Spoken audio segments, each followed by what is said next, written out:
Welcome back to another technical deep dive here in the debug zone. Today we're tackling a big question and breaking it down with insights from other users. Hopefully this clears up some misconceptions and helps you get the answer you need. So buckle up, stay a little curious, and let's jump right in.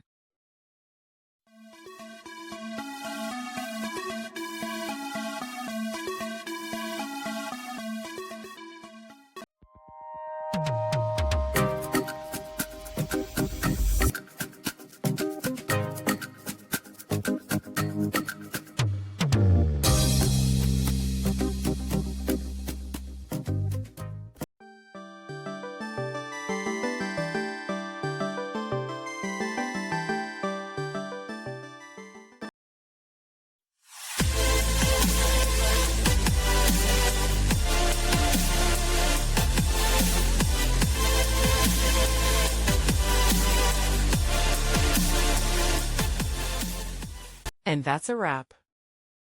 I hope you found the answer you were looking for. If you did, take a second to hit that subscribe button. It really helps out.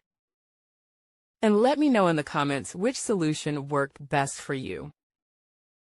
See you next time in the debug zone.